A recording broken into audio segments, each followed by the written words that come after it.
E aí, desdobramento daquilo, me veio à mente o seguinte: será que o cilindro de gás que levaram não... Será que o módulo do carro que levaram não era o mesmo módulo que de repente ia dar uma pane no carro e eu ia ter um acidente, eu poderia morrer? E eu viajo muito. Então que livramento o Senhor Deus poderia ter me dado que o meu pensamento não alcança, porque os pensamentos dele são maiores que o meu? E que treinamento é esse que o Senhor Deus estava nos dando para permitir que vivêssemos essa perda? A nossa vista. Mas se somos servos do Senhor e temos visão, entendemos que há um tempo determinado para todo propósito debaixo do céu. E há uma ocasião oportuna para que isso se cumpra. Então vai saber qual era o propósito de Deus. E o grande desafio nisso tudo é se confortar com esse entendimento. É viver o que aos nossos olhos de repente é negativo, mas dar glórias ao Senhor, porque saber que todas as coisas juntamente cooperam para o bem daqueles que amam a Deus. Então, o equilíbrio de ser evangélico, essa é a questão e a reflexão que eu quero trazer para você hoje. Ser crente todo mundo é. Aliás, virou moda dizer que é evangélico. Viver a palavra é o fio da meada. Viver a palavra é o fiel da balança. Até quando? Quanto tempo mais teremos que viver para então entrarmos no entendimento na forma de que Deus de fato nos criou para ser? Até que ponto será que Jesus não está esperando termos essa maturidade para que Ele volte? Será que se a gente olhar no espelho hoje, poderemos dizer, não, eu de fato sou servo do Senhor no mais amplo e profundo entendimento? Será que eu domino e pratico a palavra da maneira que eu sou ensinado ou que eu a leio? Será que hoje temos um coração e um espírito totalmente voltado ao Senhor para que reflita no nosso comportamento o que de fato o Senhor nos deixou escrito? Que tipo de servos de Deus somos nós? A palavra de domingo passado foi justamente, num resumo, sermos melhores. Não é isso? Sermos alguém, entre tantas outras coisas, deixarmos de ser aborrecidos. Não foi isso, Cleiton? Aborrecer menos.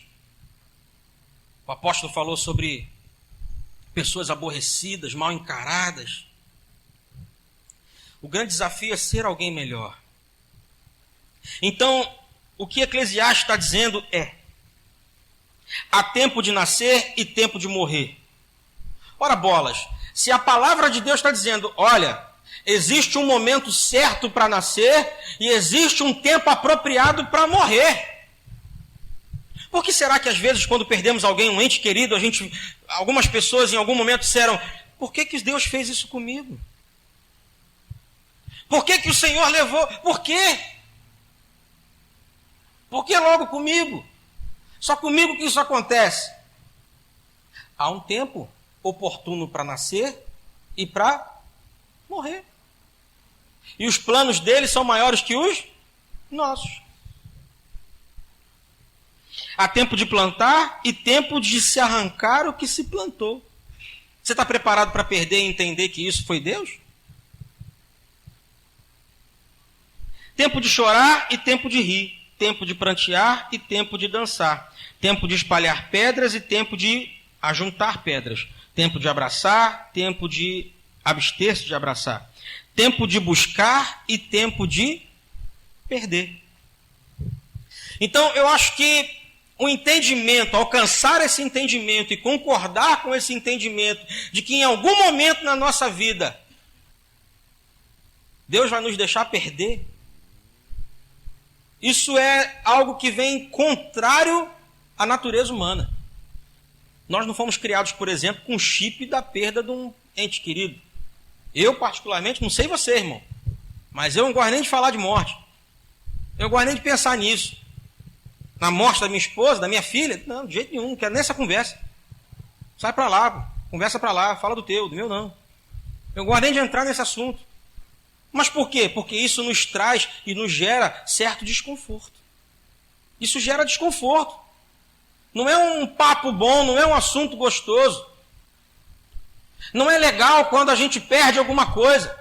E é natural que o ser quando perde alguma coisa, e isso especialmente dentro do povo de Deus, comece a repreender, em vez de perguntar: Senhor, o que o Senhor está fazendo?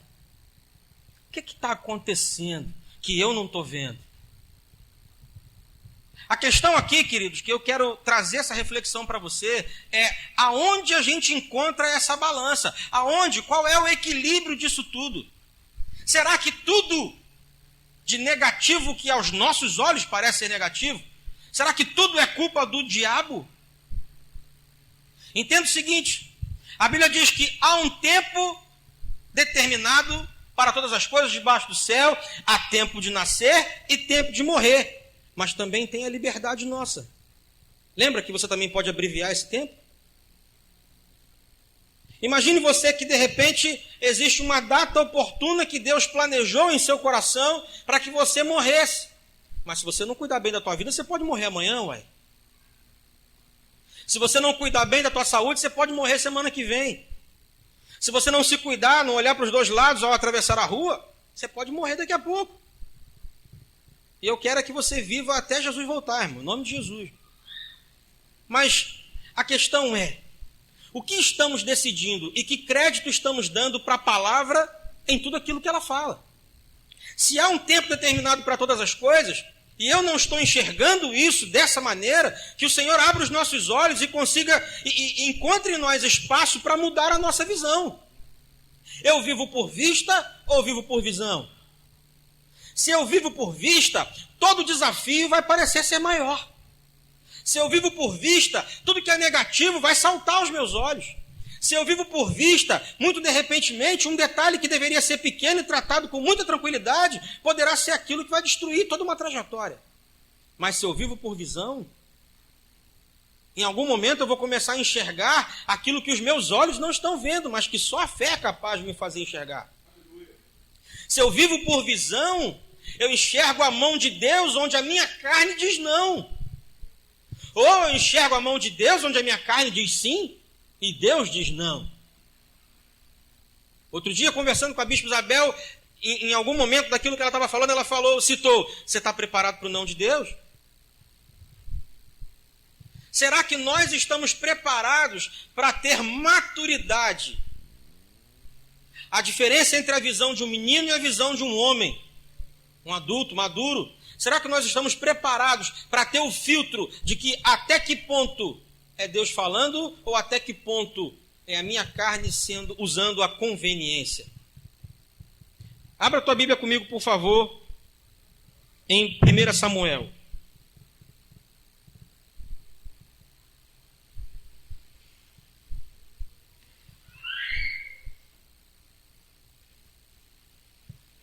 Primeira Samuel, capítulo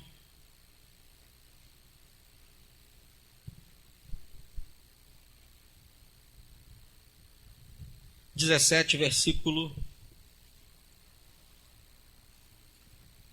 a partir do versículo 12. É natural, a gente vai ver aqui um trecho, no momento que todo mundo já conhece esse texto, onde Davi estava guardando o rebanho de seu pai, e de repente seu pai vira para ele e fala assim: olha, vai lá na frente de batalha, nas linhas de batalha, leva essa provisão aqui, ele cita cada coisa da provisão, ele diz assim: leva essa provisão para lá e traz para mim recado de como estão os seus irmãos. E aí Davi vai para lá, coloca aquela bagagem, entrega aquilo tudo para a pessoa que guardava aquele suprimento. Em algumas Bíblias vai dizer que o guarda, em outra Bíblia vai dizer o dono do suprimento, enfim. E aí ele entrega aquilo tudo e vai para o teu irmão mais velho e fala: o que está pegando? O que está acontecendo aí? E aí ele diz: olha, o gigante está lá, o soldado está lá, a gente está aqui, está todo mundo com medo. Estou resumindo, tá, irmão? E Davi vê aquilo tudo e o irmão dele pensa que ele está ali com um coração altivo, debochando daquilo tudo, ou tendo algum sentimento pejorativo em relação àquilo tudo. E ele meio que dá um chega para lá em Davi.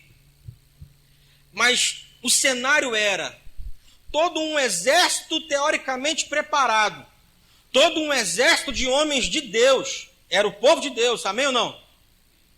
Versus o exército que contava com o gigante, Golias. que algum texto vai dizer que ele tinha aproximadamente 2,90 metros de altura. Não é mais ou menos isso? Acho que na NVI que fala isso, né? E aí tinha todo um exército de povo de Deus capacitado para a guerra com medo. Com medo. Enquanto o Golias gritava de lá, e o Davi chega aqui, e antes que o Davi se aborreça ou se encoraje, ele faz uma pergunta. E aí vamos ler.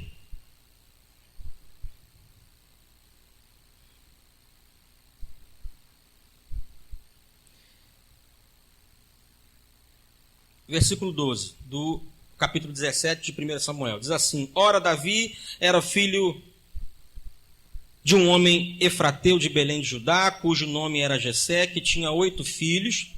E nos dias de Saul, esse homem já era velho e avançado em idade entre os homens. Os 3 filhos mais velhos de Jessé tinham seguido a Saul à guerra. Eram os nomes de seus 3 filhos que foram à guerra: Eliabe, o primogênito, e o segundo Abinadab, e o terceiro Samá. Davi era o mais moço, os 3 maiores seguiram a Saul. Mas Davi ia e voltava de Saul para apacentar as ovelhas de seu pai em Belém. Chegava-se, pois, o filisteu pela manhã e à tarde apresentou-se por 40 dias. Disse então Jessé a Davi: Filho, toma agora para teus irmãos um éfa deste grão tostado e estes 10 pães. E corre a levá-los ao arraial a teus irmãos. Leva também esses 10 queijos ao seu comandante de 1000, e verás como passam teus irmãos e trarás notícia deles. Ora, estavam Saul e eles e todos os homens de Israel no vale de Elá, planejando contra os filisteus. Davi então se levantou de madrugada e, deixando as ovelhas com o guarda, carregou-se e partiu, como Jessé lhe ordenara. E chegou ao arraial com o exército, estava saindo em ordem de batalha. Chegou ao arraial quando o exército estava saindo em ordem de batalha e dava gritos de guerra. Eles estavam se enfileirando, um de frente para o outro. E os israelitas e os filisteus se punham em ordem de batalha, fileira contra fileira.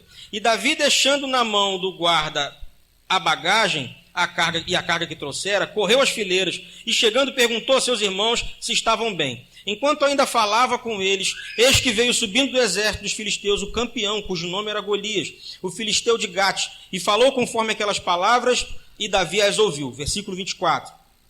E todos os homens de Israel, vendo aquele homem, fugiram de diante dele, tomados de pavor. Diziam os homens de Israel: Vistes aquele homem que subiu? Pois subiu para desafiar a Israel.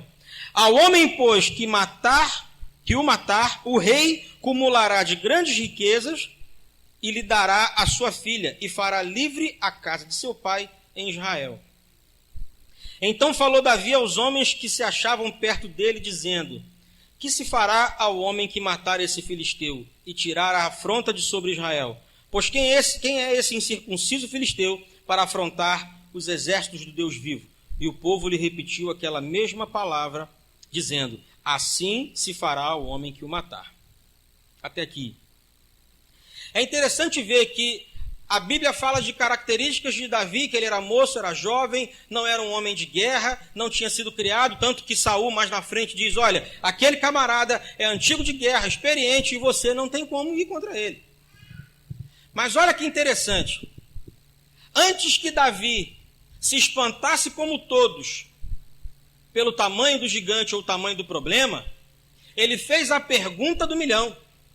Ele perguntou: o que o homem que matar ele vai ganhar?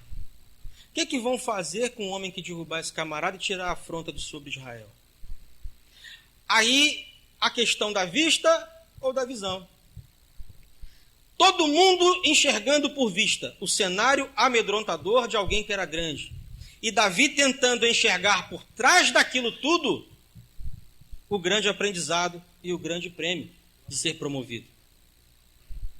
Enquanto todo mundo tinha medo, Davi pensou: é a oportunidade que eu tenho de mudar de vida. É a oportunidade que eu tenho de mudar de patamar. É a oportunidade que eu tenho de casar com a filha do rei de ser rico e da minha casa parar de pagar imposto. Enquanto ninguém enxergava aquilo, Davi enxergou. E quando ele chega mais para frente, depois você pode ler, quando ele chega para Saul, para se apresentar, para dizer, eu vou lá e vou acabar com ele, que Saul começa a dizer, você não tem como. Ele traz à memória aquilo que dá esperança. E ele começa a dizer, você não sabe, mas quando eu cuidava das ovelhas do meu pai, vinha um leão, e eu dava na cabeça dele, depois eu apanhava pela barba e eu matava ele. Daqui a pouco vinha um urso e tomava a ovelha, e eu tomava a ovelha da mão dele. E detalhe, a Bíblia não diz que a ovelha estava viva. Mas o que é meu, o que é teu. E ele diz, eu tomava a ovelha da boca do urso. E eu dava golpes e eu o matava. E assim ele foi estudando. O que Davi está dizendo, quando Davi diz, quem é esse incircunciso filisteu para jogar toda essa afronta sobre o Senhor dos Exércitos, para afrontar o exército do Deus vivo? Ele está dizendo, ele pode ser grande, ele pode ser maior do que eu, ele pode ser mais forte do que eu, ele pode ter o que for, mas eu vou contra ele em nome do Senhor dos... O que ele está dizendo é o seguinte, eu reconheço a minha fraqueza, eu reconheço o meu tamanho, eu reconheço que eu não tenho tanta capacidade, mas a fé que eu tenho é inabalável. A fé que eu tenho, o tamanho dele não pode vencer. A visão, a maturidade da visão, mesmo ele sendo mais moço, a maturidade que Davi tinha para entender que a dificuldade era muito menor do que a fé, era muito melhor do que quem era capacitado. Ei, então preste atenção numa coisa. Não é por muito movimento, não é pelo quanto você ora, não é pelo quanto você canta, não é pelo quanto você fala, mas é pelo quanto você se posiciona. Não tem a ver com movimento, tem a ver com essência. Não tem a ver com declaração, tem a ver com decisão. A questão não era se armar para enfrentar, não era aqui, era aqui.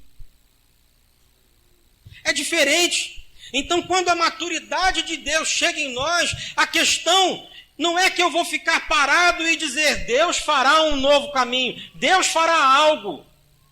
Irmão, Davi não ficou parado e falou, Deus vai lá e acaba com ele. Você acha que o Senhor não poderia fazer isso? Você acha que o Senhor não poderia acabar com o gigante? Afinal de contas, era o exército do Deus vivo. Mas o que eu aprendo com esse cenário era que não só Davi tinha visão, mas ele tinha um entendimento claro de que o que é meu papel eu tenho que fazer. O papel do Senhor começa quando o meu termina. E assim vamos seguindo, cada um no seu quadrado. Talvez se Davi tivesse declarado toda a ousadia e fé dele a longa distância, não tivesse ido lá, o gigante continuaria gritando. E o cenário de pavor continuaria acontecendo. Mas até que ponto você e eu temos maturidade nesses dias, depois de tantos cultos, de tantas palavras, de tantas ministrações? Até que ponto você e eu temos a maturidade, alcançamos a maturidade e a fé necessária para declarar diante da adversidade, olha, eu reconheço que eu não tenho capacidade física para ir contra você, eu reconheço o meu tamanho, eu reconheço a impossibilidade, eu reconheço a escassez, mas a minha fé não está abalada, eu tenho certeza, eu sei em quem tenho crido. E eu sei que a partir da minha atitude, Ele poderá fazer muita coisa. Essa era a maturidade de Davi que me chama a atenção. Num outro cenário, em 2 Reis, capítulo 6, a gente vai ver o momento em que o servo de Eliseu, qual era o nome do servo de Eliseu? O Geazi, que a Bíblia diz que ele era moço. Em outra versão vai estar o moço do profeta. Em algum momento ele está na casa do profeta e o profeta é cercado por um grande exército. E ele chega lá de fora e... Vamos ler. Vamos lá, 2 Reis. Capítulo 6. Vamos ler a partir do versículo 8. O momento que Eliseu cega os arameus. Quem achou, diga amém.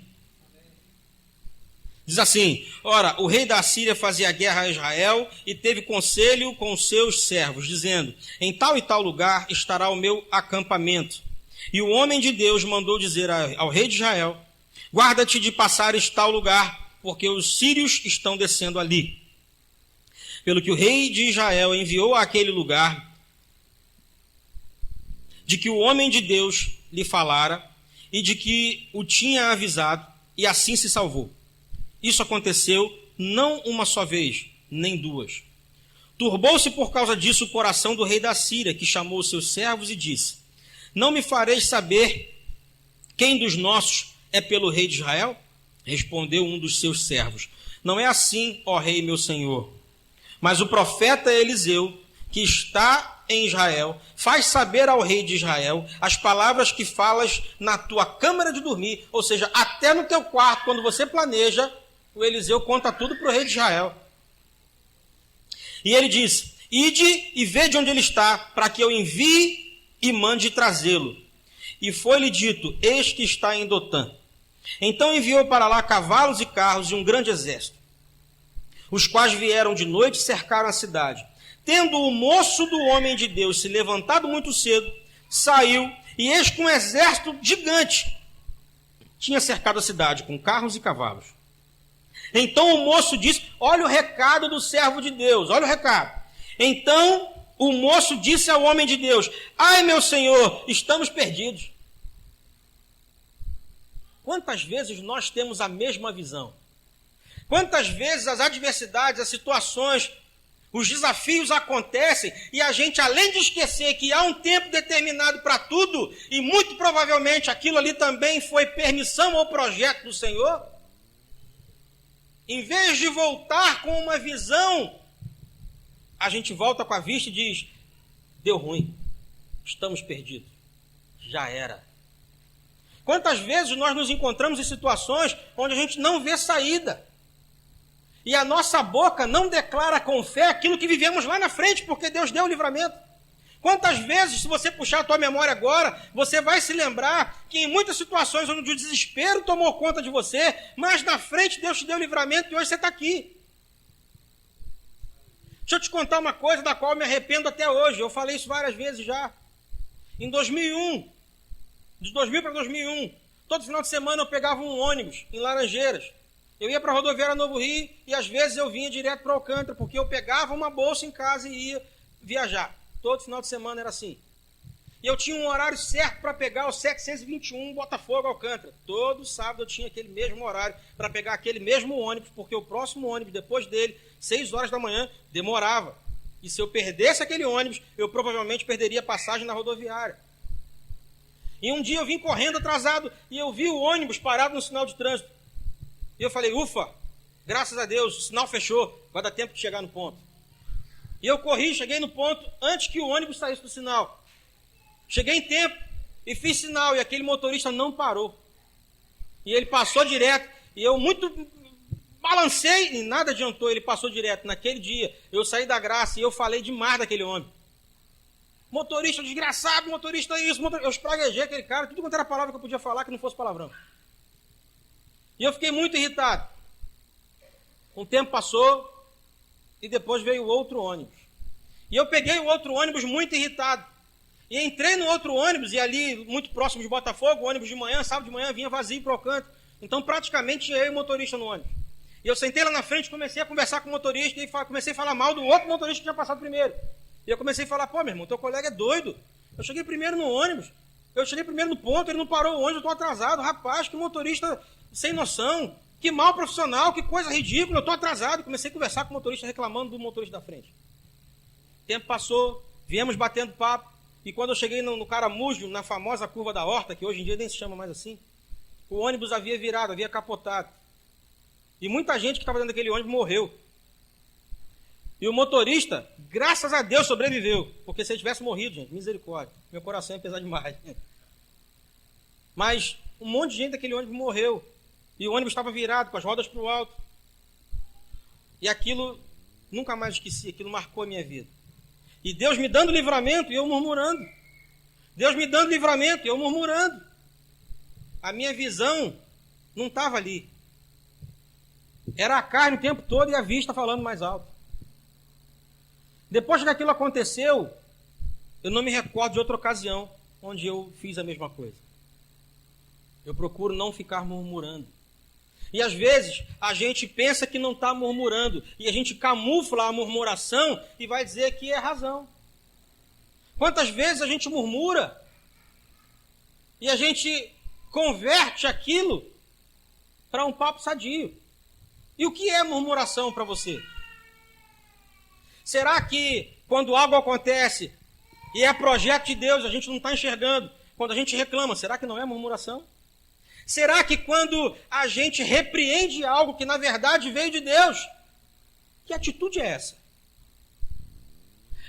A nossa vida por impulso de pensar que às vezes tudo que é negativo é do inferno e tudo que é positivo é bênção? Será que isso não é uma forma de murmuração? O mundo evolui e a forma como a gente vai se portando também evolui, querido. Talvez a murmuração de hoje não seja falada, mas seja executada com as nossas atitudes. Talvez a nossa murmuração de hoje não seja declarada, mas seja vivida.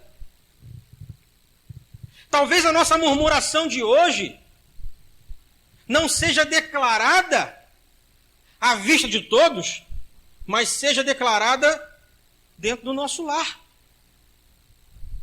Quer um exemplo? Também já falei aqui, há um bom tempo atrás, falando com alguém. Esse alguém estava irritado, porque não aguentava mais comer ovo. Já falei isso aqui para você. E veio conversar logo comigo. E eu comecei a rir, e a pessoa falou: pastor, não dá para falar sério com você não, você é muito gaiato. Eu falei: você é doido. Você está reclamando porque não aguenta mais comer ovo. Eu estou rindo porque eu sei o que é não ter o ovo para comer. Porque eu já vivi isso, você não. Então aquele tipo de murmuração, até que ponto é projeto de Deus que você coma ovo, irmão? Até que ponto? Até que ponto é projeto de Deus que a gente viva tal escassez, ou tal falta, ou tal atraso? O tempo determinado é projeto. Nós lemos isso. Há um tempo e um propósito, aliás, há um tempo determinado para todo o propósito debaixo do céu. Quem planejou foi ele, não fui eu. Quem desenhou esse negócio foi ele, não fui eu. O tempo é dele e o propósito é dele. Eu só tenho que viver. Então eu não posso, eu tenho que ter muito cuidado quando eu vou declarar que alguma coisa não vem dele. Se eu sou servo dele, se eu sou propriedade exclusiva do Pai, então que raio de negócio é esse que o capeta está tomando conta da minha trajetória? Não, irmão, não tem isso não. Não tem isso não. Não só pode ser o diabo, pode nada. Como que só pode ser ele? Então você tirou Deus e pôs ele? Uai. Aí voltando ao contexto que a gente leu. Então o servo de Deus sai para o lado de fora de manhã. Em vez de contemplar o sol, contempla um grande exército que cercava a cidade. E em vez de orar, ou em vez de entender... Ora bolas, ele estava colado com alguém que revelava aquilo que acontecia lá no quarto do outro. Irmão, é a mesma coisa. Que eu não entendo como é que o Pedro podia negar um Jesus que ele viu ressuscitar. Ele é doido. Maluco. O que passou na cabeça dele? Não é possível. O que pode passar na cabeça de um jovem desse para ficar com medo de dizer para o outro: estamos ferrados, já era, deu ruim. Para o cara que ele viu fazer tanta coisa maravilhosa e sobrenatural. E aí, nesse contexto, a gente entende a visão do menino e a visão de um maduro. E é exatamente nesse contexto que eu quero que você se encaixe e cele esse entendimento todo nesse momento. Versículo 15. Tendo o moço do homem de Deus se levantado muito cedo, saiu, e eis que um exército tinha cercado a cidade com cavalos e carros. Então o moço disse ao homem de Deus: ai, meu senhor, estamos perdidos. Respondeu ele: não temas, porque os que estão conosco são mais do que os que estão com eles. E Eliseu, versículo 17, e Eliseu orou e disse: ó Senhor, peço-te que lhe abra os olhos, para que ele veja. E segue o versículo dizendo: e o Senhor abriu os olhos do jovem, e ele viu, e eis que o monte estava cheio de carros e cavalos de fogo ao redor de Eliseu. Pensa na situação do jovem imaturo, desesperado, morrendo de medo, e o homem maduro, servo de Deus, olhando aquela situação assim.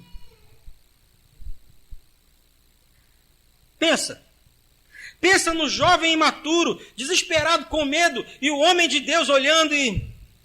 ele não aprendeu nada comigo. Ele não entendeu ainda. Ele não está pronto.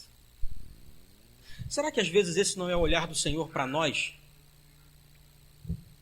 Será que esse, às vezes, não é o olhar do Pai para nós, olhar para a terra e falar assim, ele não entendeu ainda?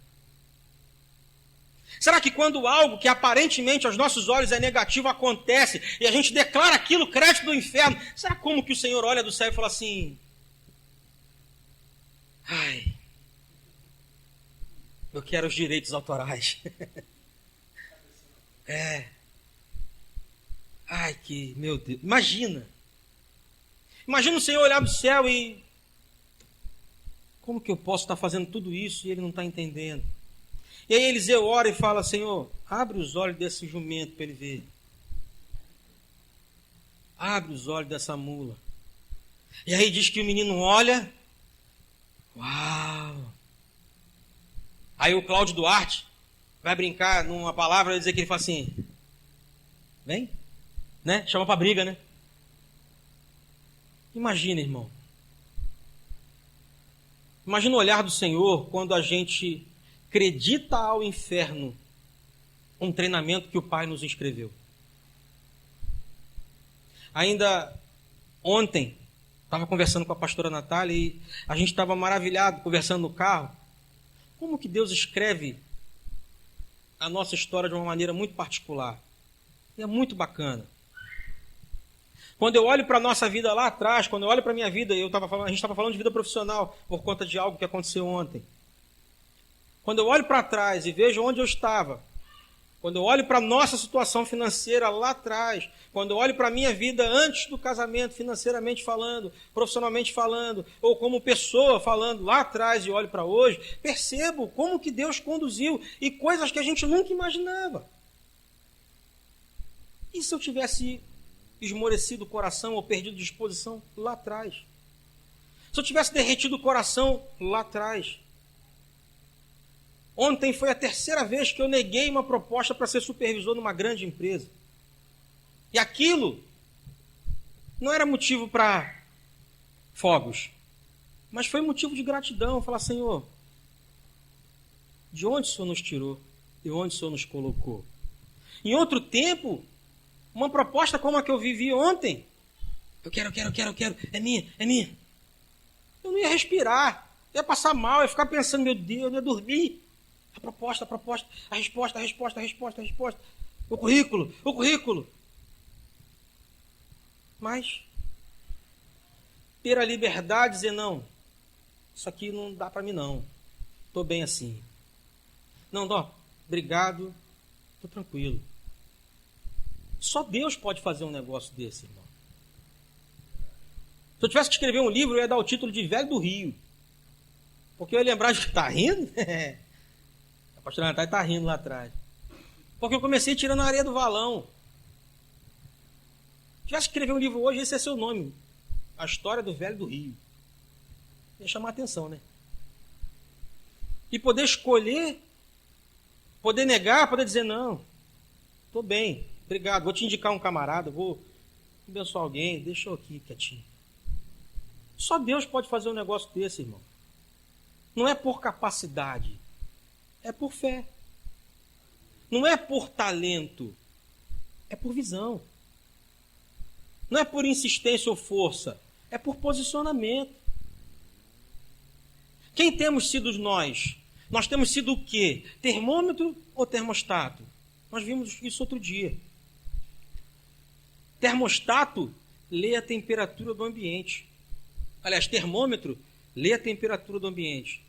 Termostato dita em que temperatura o ambiente vai ficar. Quem temos sido nós? Eu posso declarar, graças a Deus, onde chego, lá vem um homem de Deus, lá vem o pastor. Ô, para aqui, ó. O Rafael não gosta dessa brincadeira, não. Respeita. Eu ainda tenho prazer de ver quando eu chego na roda dos colegas de trabalho, dos amigos, que de repente o assunto não convém, e quando alguém fala um palavrão, desculpa. O constrangimento de me pedir desculpa, aquilo é maravilhoso, irmão. A vontade que dá é falar assim, yes. Porque o dia que essa alegria não acontecer, está ficando normal demais.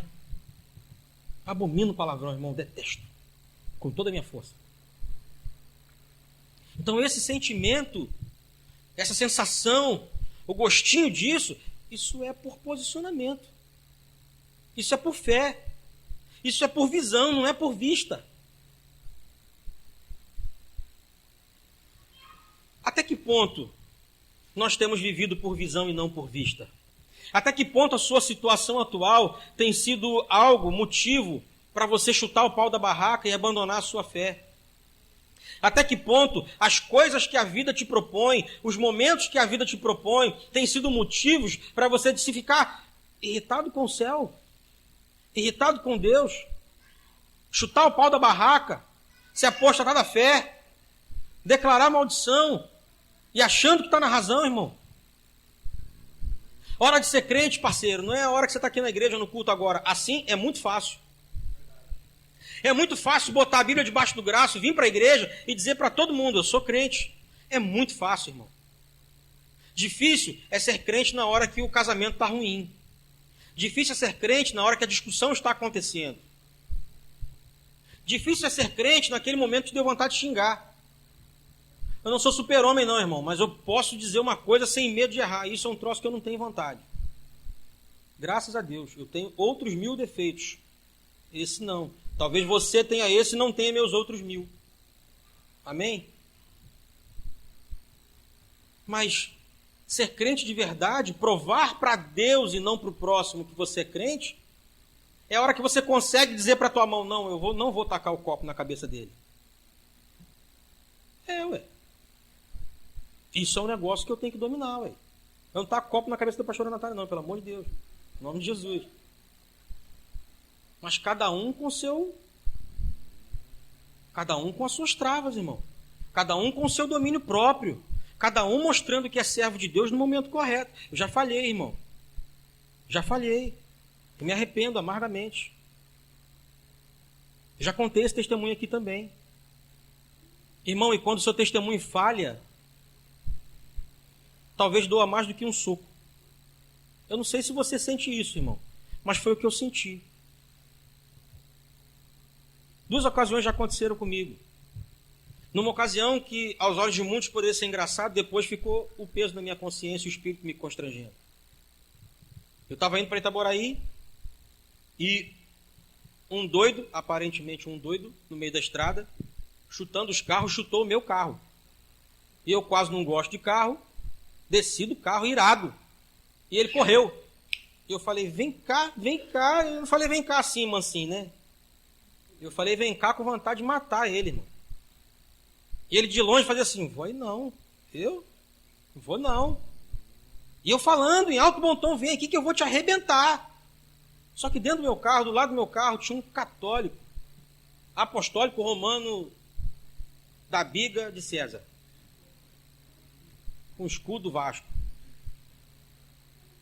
E quando eu entrei no carro, a faca que ele enfiou no meu bucho foi assim, ô pastor, fica calmo. Acabou, irmão. Acabou o dia. Acabou ali. Pastor, fica calmo, senhor. Você é servo de Deus, calma. Acabou, irmão, acabou. Era melhor ter me dado uma tijolada. Estava mais tranquilo. Acabou ali, irmão. Constrangimento. E agora para sair daquela situação? E agora para explicar para ele, rapaz, a Bíblia está dizendo, ireis, mas não pequei, rapaz, pequei, preciso pedir um perdão ao Senhor aqui. Caramba, eu sou pastor, mas eu sou homem, de carne e osso e tal, mas está errado. E agora? Uma viagem inteira, irmão, explicando para ele por A mais B e não adiantou no meu coração. Só o tempo. Aquilo foi um momento onde o testemunho roeu, trincou. E Deus não faz anestesia, Deus faz cirurgia. Eu creio que em nome de Jesus é um processo e seremos curados em todas as nossas trincas. Um outro momento que me constrangeu, queridos, eu estou abrindo esse particular falando de mim para você entender que são detalhes, que às vezes aos nossos olhos é bobeira, bobagem. Um dia eu estava no meu carro passando pelo Alcântara, e tem um colégio ali, Rui Barbosa, todo mundo conhece. E tinha um senhor, e eu conheço aquele senhor. Ele congregou comigo na congregacional em 1900 e vovó paquerava vovô. E ele estava fazendo xixi no poste, no meio da rua, com todo mundo passando. E eu, muito gaiato, naquele momento passei, o que eu fiz? Vai, mijão! Gente, aquele senhor olhou para minha cara assim, com o olho cheio d'água, o sinal fechado. Ele falou assim, eu não consigo. Ele estava passando mal, irmão. Pensa num coração que se tivesse um bueiro ali agora, entrava, senhor. Pensa em alguém que saiu dali pedindo perdão ao Senhor, sabe Deus quanto tempo. E que depois eu passei por ele, depois de um bom tempo, passei por ele, falei, e aí, o senhor melhorou? E se eu sou ele, eu falava, o que te interessa? E aí, tudo bom? O senhor está bem? Oh, tudo bom. Se ele me tacasse uma pedra, irmão, eu acho que eu ia entender como perdão. Ó, te perdoo, mas toma aí.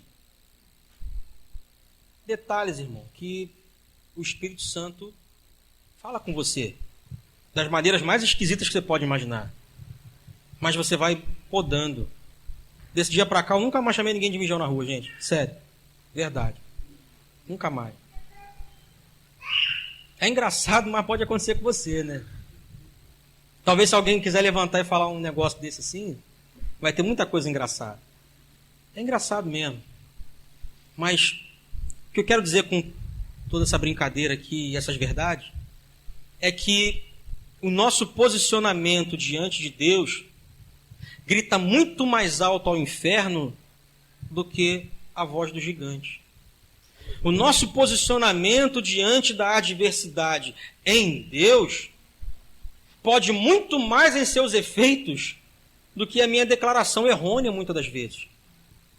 A oração do justo pode muito em seus efeitos. Ei, é do justo. Não é de todo mundo. É interessante que quando a gente lê a Bíblia, a gente não fraciona o entendimento. Quando a gente começou lendo Eclesiastes, está dizendo, há tempo de matar. Há tempo de viver e de morrer. Está escrito. Mas é engraçado que a Bíblia fala, há tempo de morrer, aliás, há tempo de viver, de nascer, e tempo de morrer, mas não diz quando. A Bíblia fala, há um tempo determinado para tudo, mas não fala quando é. A Bíblia diz, há tempo de ajuntar e tempo de perder, mas não diz como. Ela fala que tem tempo de morrer, mas não fala quando. Ela fala que há tempo de perder, mas não diz como. Aí, de repente, você está andando na rua e a coisa mais ridícula que eu vou te falar agora, irmão, mas será que aquele assalto não foi Deus permitindo? Eu não sei, irmão. Eu não tenho a resposta para você. Mas eu sei que o Senhor usou a mula. Não foi? Será que ele não pode usar uma ocasião? Porque da onde saiu a convenção que diz que tudo que aos nossos olhos parece negativo não vem de Deus? É porque a nossa conveniência humana, irmão, faz com que a gente coloque crítica onde a fé deveria morar. Faz com que a gente espiritualize tudo quando às vezes não é. E eu não estou aqui defendendo que devemos ter um coração extremamente carnal. Não estou falando isso. Eu não estou falando isso. Mas eu estou querendo que você entenda e acompanhe comigo um raciocínio em que se sou de Deus, se sou propriedade exclusiva do Pai, se estou em dia com Ele, irmão, quem governa a tua vida? Quem governa? Eu não posso dar o crédito, eu não posso dar a moral para o inferno de ter autoridade sobre a minha vida, sobre a minha trajetória. Deus disse que eu sou propriedade exclusiva dele. Eu não posso retirar dele e delegar ao inferno aquilo que o Senhor pagou um alto preço na cruz. Eu não posso usar a minha boca de lata para dizer que o inferno tomou o lugar daquele que morreu por mim. Eu não posso declarar que a adversidade me sobreveio e agora Deus não é mais o centro do cenário. Eu não posso deixar com que a minha vista limitada sobreponha tudo aquilo que o Senhor falou, que é maior do que o meu entendimento. Irmão, se eu tivesse autoridade dada por Deus para escrever mais um versículo na Bíblia, sabe o que eu escreveria? Aceita que dói menos. Não é? Livro de São Moretti, versículo 1, capítulo 1, versículo 1, 7:1. Eu colocaria lá, aceita que dói menos. Porque é muito melhor aceitar o que vem de Deus, tendo plena consciência que sou dele e ele faz de mim o que quiser, do que ficar querendo entender se aquilo negativo aconteceu, por que aconteceu e agora quem poderá me defender. Corrija cada um. A Bíblia diz, analise-se, pois, o homem a si mesmo. E depois, participe do corpo de Cristo. Não se participa do corpo de Cristo apenas naquele segundo domingo do mês, irmão. Não se participa, não se é um, não se tem aliança com o Pai apenas no segundo domingo de cada mês. Ou eu aceito que dói menos e vou corrigindo a minha trajetória em Deus em todo o tempo. A Bíblia diz o quê? Para estar sempre vigilante, firme, sempre constante. Há tempo de calar, há tempo de falar. Mas a Bíblia não falou em nenhum momento, há tempo de parar a caminhada. Em nenhum momento a Bíblia diz assim, há tempo de sair da presença. Há tempo de andar com o inferno. Há tempo de provar o que tem lá fora. Há tempo de ser ímpio e tempo de ser servo. Não falou isso. Há tempo de ser pecador e tempo de ser... Não falou isso. A Bíblia fala, há um tempo determinado para todas as coisas e há um propósito determinado para tudo que acontece debaixo do céu. Deus determinou, Ele projetou, e o gatilho que liga e desliga está na mão dele, irmão. O botão que fala é agora ou é amanhã, está na mão dele. Então, ou eu respeito isso, ou eu entendo isso e vivo uma maturidade em Deus para começar a enxergar o que está por trás, ou nós vamos endoidar, irmão. Ou nós vamos ser aqueles que que em algum momento vão parar de acreditar no que a palavra diz para simplesmente, somente acreditar no que eu digo. Eu não posso, irmão, viver a minha vida diante do Senhor acreditando somente no que homens dizem. Se o que o homem diz não convém com isso aqui, não condiz com isso aqui, irmão, tem coisa errada. Não é porque sou pastor, é porque a Bíblia está dizendo. Porque se fosse porque sou pastor, você está ferrado, irmão. Está lascado. Tem muito pastor que vai para o inferno. Não vigia para ver. E tem muita gente sem título que vai para o céu. E daí? Faça cada um aquilo que foi chamado, ué. Então o seu posicionamento precisa ser algo que mostra para Deus o teu nível de comprometimento. Quanto maior o seu comprometimento, maior a tua visão, irmão. Quanto maior o seu comprometimento com a palavra, maior o seu entendimento das circunstâncias. Alimente a sua mente e você vai ver como é bom fazer aquilo que você projetou ser capaz de fazer. Mas alimente o seu espírito, alimente a sua fé e você vai experimentar aquilo que você nunca imaginou que poderia fazer. É diferente. Conhecimento é muito bom, irmão. Eu gosto muito. E ele me leva a lugares altos, sim. Mas lugares que eu pude planejar. Fé é muito bom, irmão. E eu gosto muito, sim. E ela me leva a lugares onde eu nunca imaginei pisar. É diferente, irmão. Fé não tem nada a ver com esse mundo natural. Fé tem a ver em voar sem ter asa. Fé tem a ver com provar aquilo que todo mundo disse que não poderia ser. Fé tem a ver com ser posicionado e ver Deus fazer aquilo que eu não tenho capacidade de fazer, nenhuma. É isso que Davi está dizendo. É isso que Davi está fazendo no texto que nós lemos. É isso que Eliseu está mostrando e ensinando para o Geazi. O que Eliseu está fazendo é mostrar com vivência aquilo que a palavra não fez ele entender. Aí eu pergunto para você, o que a sua vivência está ensinando daquilo que você não consegue ensinar dizendo? O que você está mostrando para quem anda com você, para quem está ao redor de você? O que você está projetando para o seu futuro? O que você está semeando para a tua história? Apenas aquilo que você pode fazer? Ou aquilo que a sua fé diz que um dia vai acontecer? Nós temos dois problemas, irmãos. O primeiro problema que nós temos é que a gente não tem a menor disposição para suportar o tempo.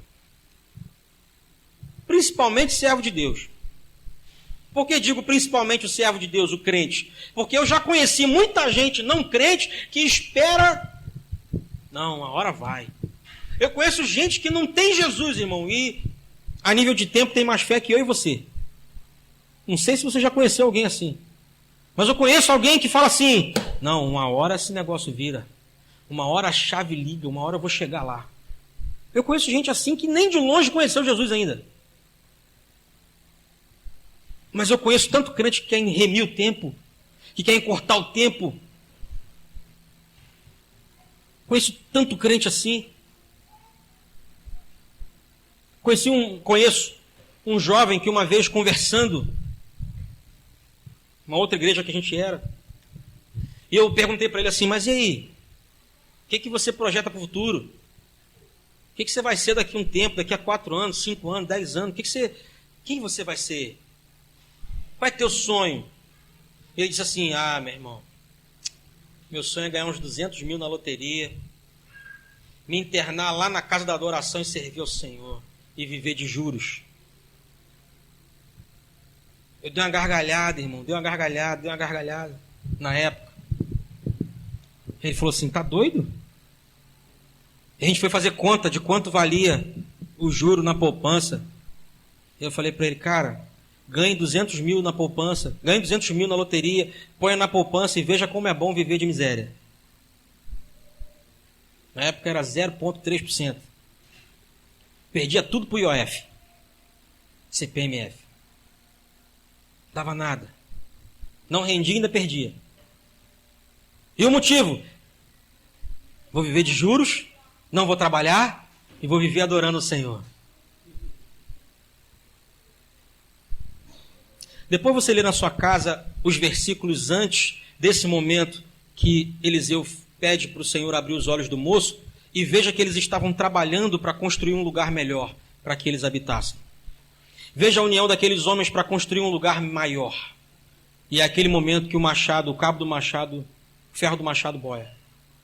Vai ler lá. Então qual é o nosso posicionamento, irmão? A gente está vivendo de ilusão? Ou a gente está vivendo de fé?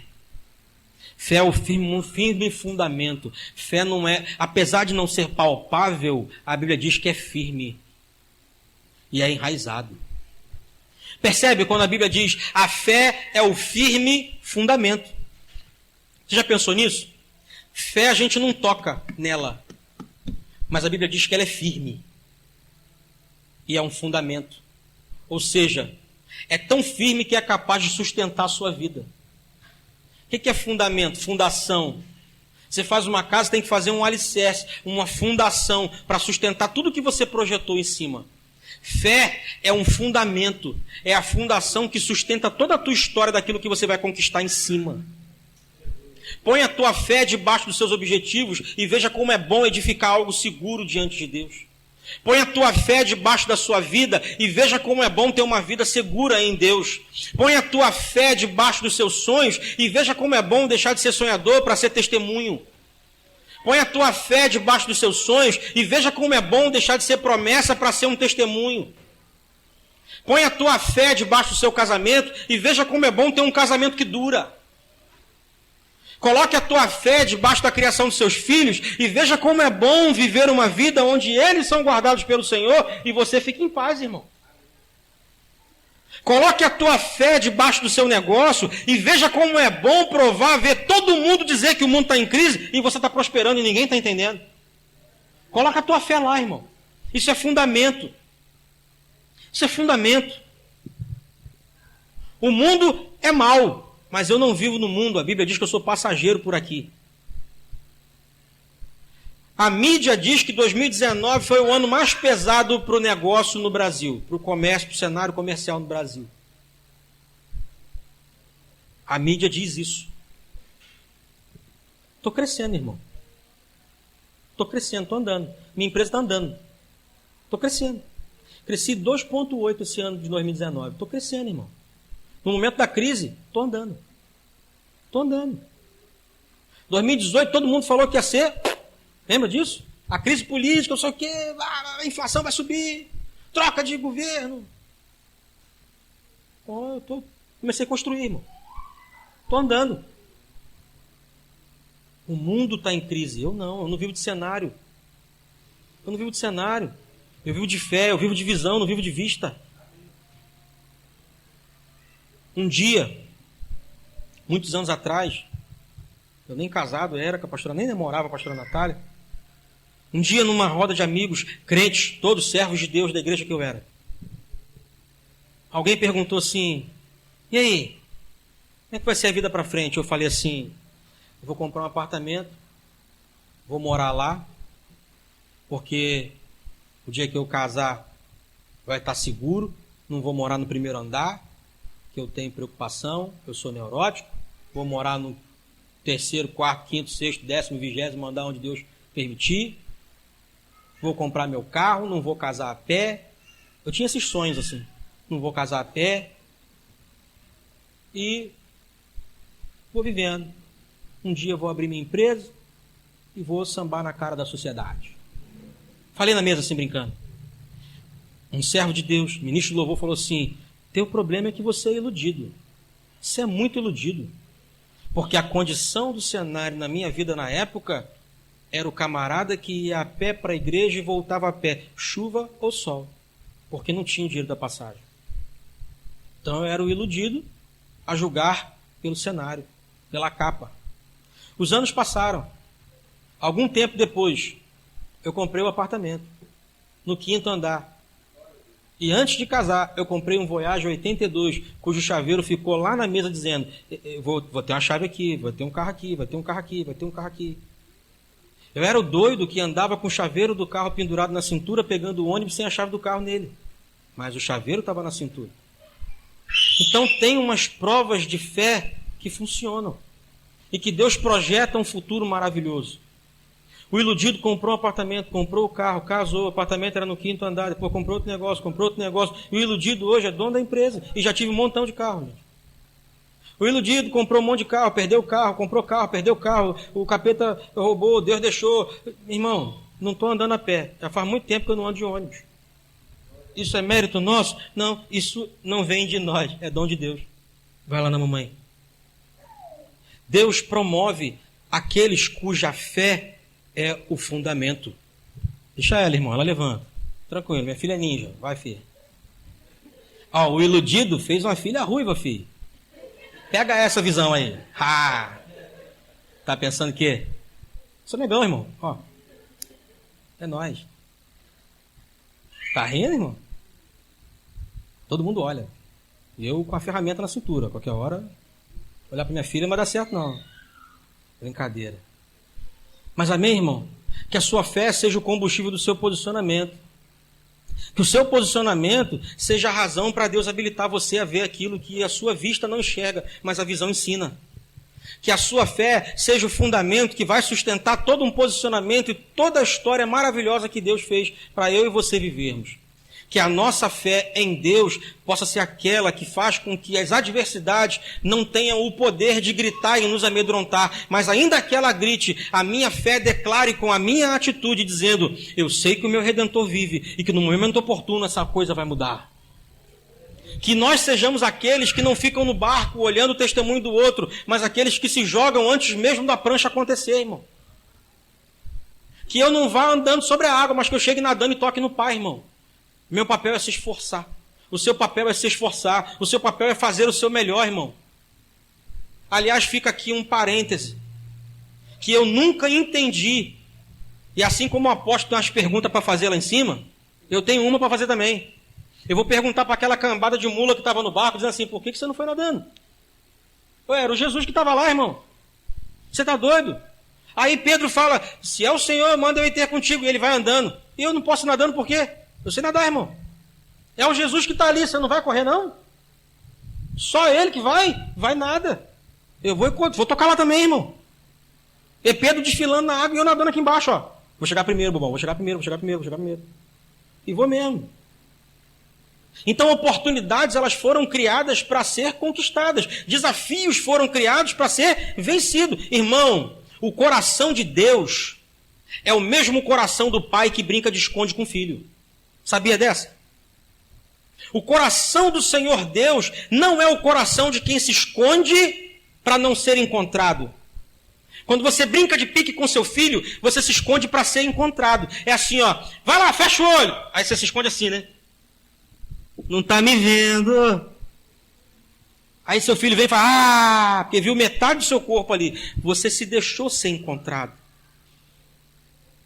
Quando a Bíblia diz assim, o Senhor disse, buscar-me-eis e me achareis, quando me buscardes de todo o vosso coração. Serei achado de vós, diz o Senhor, e farei mudar a tua sorte. Jesus está dizendo assim, se você me procurar, eu vou deixar você me encontrar. E quando você me encontrar, eu vou projetar em você a realização que você não pensava que ia acontecer. É assim que acontece, irmão. O pensamento do Pai para realizar algo na nossa vida é exatamente esse. Quando Ele permite que um desafio chegue à tua porta, Ele simplesmente está dizendo, eu vou deixar você ser vitorioso. Porque eu já disse que você é mais do que vencedor. Então fica tranquilo, a vitória é tua, só passa por isso.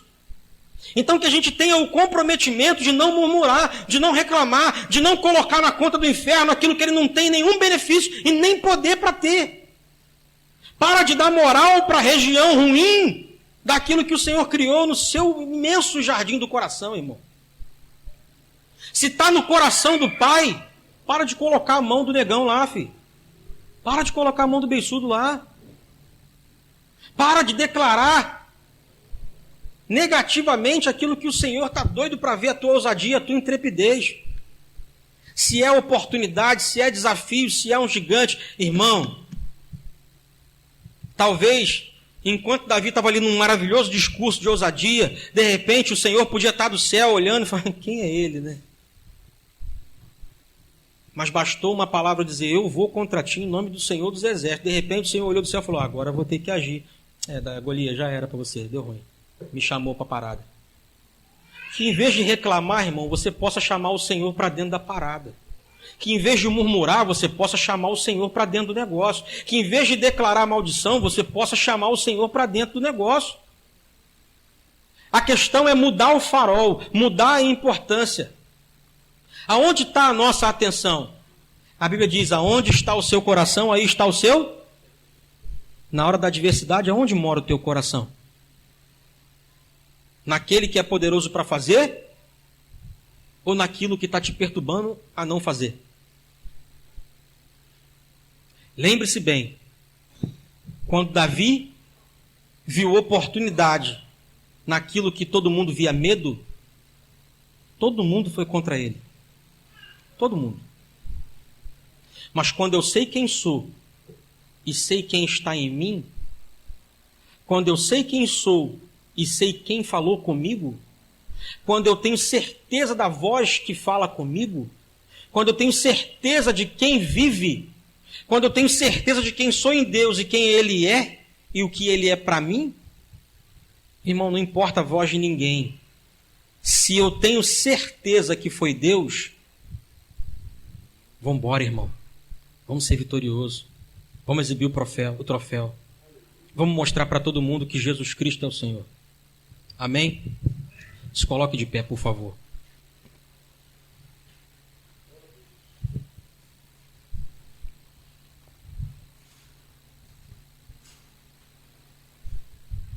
Irmão, eu não sei como é que você chegou aqui hoje, eu não sei qual é o nível de adversidade que você tem passado, eu não sei que tipo de vida você tem levado, eu não sei se o seu testemunho está bem alinhado com aquilo que a Bíblia fala, eu não sei se você tem sido crente que professa com atitudes aquilo que a boca não deve dizer. Eu não sei, irmão. Eu não sei como é que está a tua vida, eu não sei se você está firme, eu não sei se você está alicerçado, eu não sei, Deus sabe. E você também sabe. Mas se você nesses dias tem se encontrado numa situação onde a voz da adversidade tem conseguido roubar a tua atenção e te causar espanto, irmão, esse é o culto que Deus trouxe você para te fortalecer. Esse é o culto que Deus trouxe você para te lembrar que gigante algum, barulho algum é capaz de derrotar o Senhor que criou todas as coisas. Esse é o culto, esse não é outro culto, senão aquele que o Senhor te trouxe para te lembrar que não há vento ou tempestade para te parar. Se o Senhor quiser, Ele faz o vento parar, Ele faz a tempestade cessar, Ele faz o mar abrir, Ele faz o impossível para que você chegue do lado de lá, irmão. Basta uma palavra do Senhor. Basta uma palavra do meu Deus para o milagre acontecer, diz a canção. Então eu não sei se de repente o propósito é igual para todos, e eu creio que não. Mas uma coisa eu tenho certeza. Nesses dias, Deus está requerendo de nós um posicionamento firme. Os dias são maus, irmãos. A mídia é tendenciosa. As igrejas por aí estão talvez se encaminhando num tempo de oba-oba, numa característica talvez que não agrade. Eu não sei, irmão, qual é a tua crítica ou qual é a visão que você tem tido. Mas uma coisa eu tenho certeza, o nosso Deus não mudou. A palavra não mudou. O coração do Pai não mudou. Porque a Bíblia diz que de eternidade em eternidade Ele é, irmão. Então tudo que está acontecendo, Deus já sabia. Ele não é pego de surpresa. Então se você veio a esse lugar hoje com o teu coração machucado, se você veio a esse lugar hoje disposto a chutar o pau da barraca, se você veio até esse lugar hoje com o seu coração entristecido, irmão, essa é a hora de você fechar os seus olhos, levantar a tua mão, alguém vai orar com você aí. Não fica preocupado se alguém do teu lado vai olhar, se alguém do teu lado vai ver, não vai ver. A questão, irmão, é o quanto Deus tem de você e não o quanto você tem dele. Deus é Pai, Deus é maravilhoso. Deus é amor, Deus é provedor. Se a sua vida nesses dias não tem sido uma vida que expressa com atitudes o coração do Pai e o encorajamento na fé que Ele te deu, irmão, essa é a hora de renovar a tua fé. Essa é a hora de alimentar o seu espírito. Essa é a hora de buscar ousadia no Pai. Está difícil a prova, irmão? Lembre-se, para você é prova, mas para Deus é treinamento, irmão. Lembre-se, lá na frente o que você está passando hoje pode ser escola. Lá na frente o que você está passando hoje pode ser memória para te mostrar de que Deus te capacitou e até aqui nos ajudou o Senhor. Feche os seus olhos. Vamos orar. Pai querido e Pai amado, Pai, graças te damos, ó Deus, por essa palavra.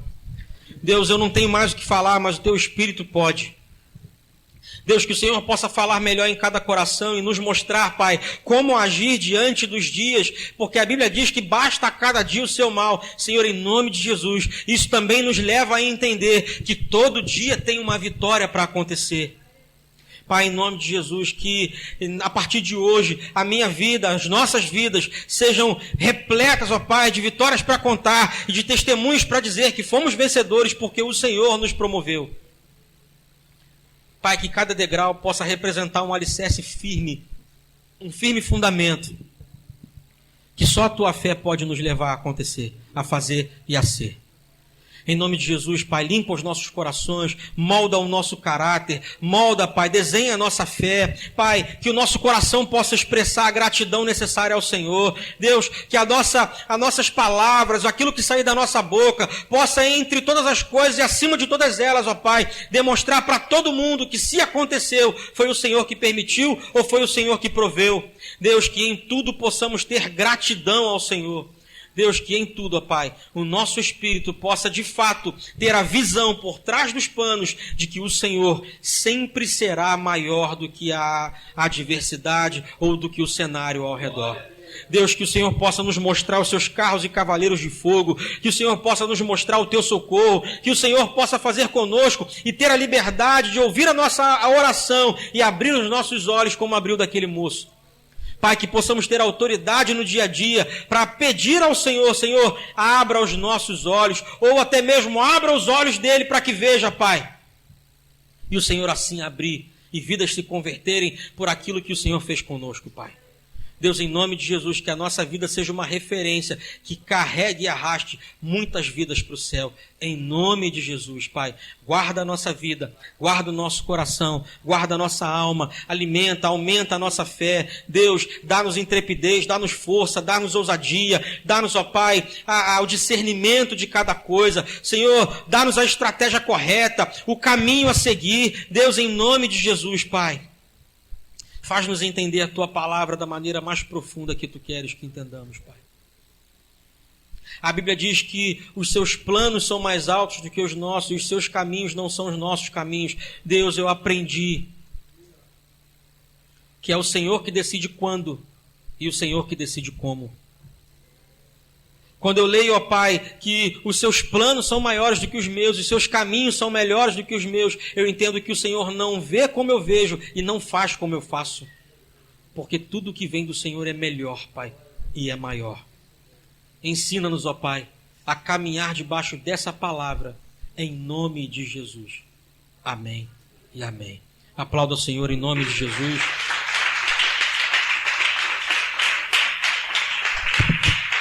Glória a Deus. Pode sentar-se. Tá.